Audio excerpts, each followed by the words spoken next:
Assalamualaikum warahmatullahi wabarakatuh. Saya Reni Abelia dari kelas 2 Negeri semester 3. Saya akan mereview materi mata kuliah Hukum Pidana Lanjutan dengan dosen Profesor Dr. Haji Heni Nur Eni SMH dengan asisten dosen Dr. Muhammad Rini Dendi SMH.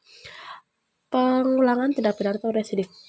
Seseorang yang melakukan tindak pidana dan telah jatuh hukuman pidana dengan suatu putusan atau vonis dari hakim yang telah mempunyai kekuatan hukum tetap atau disebut dengan inkrah kemudian melakukan lagi suatu pidana. Jadi hampir sama dengan konkursus realis, yaitu melakukan lebih dari satu tindak pidana. Perbedaannya adalah dalam residif telah ada putusan atau vonis hakim yang mempunyai kekuatan hukum yang tetap yang berupa pemidanaan terhadap tindak pidana sebelumnya. Sedangkan dalam konkursus belum ada putusan atau vonis dari hakim. Residivis intinya adalah alasan untuk pemberatan pidana. Pembagian pengulangan atau residivis 1. Residivis umum. Semua pelanggaran terhadap jenis tindak pidana apapun yang dilakukan dalam waktu kapan saja. Pengulangan merupakan alasan pemberatan.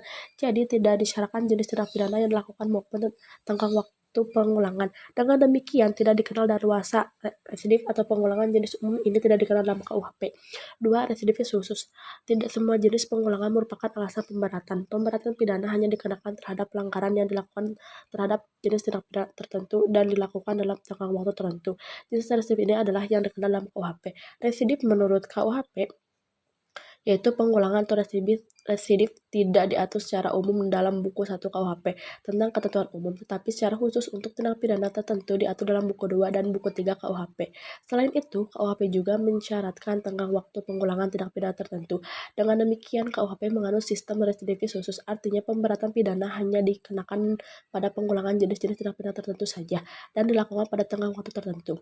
Residif untuk tindak pidana dapat berlaku untuk kejahatan maupun pelanggaran, yaitu 1. Residivis kejahatan. Dengan dianutnya residivis khusus, maka residivis kejahatan menurut KUHP adalah kejahatan-kejahatan tertentu yang dibedakan dalam residivis kejahatan-kejahatan itu sejenis diatur secara tersebar dalam buku 2 KUHP, yaitu pasal 137 ayat 2, 144 ayat 2, 155 ayat 2, 157 ayat 2, 161 ayat 2, 163 ayat 2, 208 ayat 2, 216 ayat 2, 303 bis ayat 2, 321 ayat 2, dan 339 ayat 2. Dalam residif kejahatan sejenis hanya 11 jenis kejahatan merupakan alasan pemberatan pidana. Syarat-syarat residif adalah 1. Kejahatan yang diulang harus sama atau jenis dengan kejahatan terdahulu. 2. Antara kejahatan yang terlebih dahulu kejahatan yang diulangi harus sudah ada keputusan hakim yang berupa pemidanaan yang mempunyai kekuatan hukum yang pasti. 3. Pelaku kejahatan dalam menjalankan kejahatannya harus merupakan pencarian khusus untuk pasal 216, 303 bis, dan 393 syarat itu tidak ada. 4. Pengulangannya dilakukan dalam tenggang waktu tertentu yang disebut dalam pasal-pasal A. 2 tahun sejak adanya keputusan hakim yang pasti atau tetap pada pasal 137, 144, 108, 216, 303 bis, dan 321 KUHP. B. 5 tahun sejak adanya keputusan hakim yang pasti atau tetap pasal 155, 157, 161, 163, dan 393 KUHP. Tidak ada residif adalah 1. Keputusan hakim tidak berupa pemidanaan, melainkan finisprak atau pembebasan dari segala tuntutan dan pelepasan dari segala tuntutan.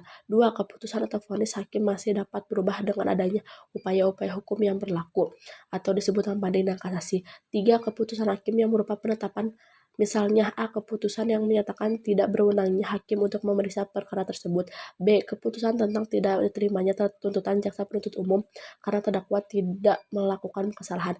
C. Tidak diterimanya perkara karena penuntutnya sudah kadaluarsa. Yang perlu diperhatikan adalah bahwa saat pengulangan dihitung sejak adanya putusan hakim yang berkekuatan tetap.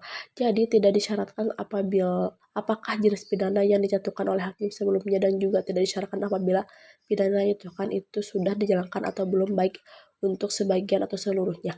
Pengenaan pemberatan pidana untuk residif kejahatan sejenis ini berbeda-beda, yaitu 1. Dapat diberikan pidana tambahan berupa pelanggaran atau percabutan hak untuk menjalankan mata pencariannya. 2. Pidananya dapat ditambah dilipat dua kali, yaitu khusus untuk pasal 39, yaitu dari 4 bulan 2 minggu menjadi 9 bulan penjara. Sekian review materi saya. Wassalamualaikum warahmatullahi wabarakatuh.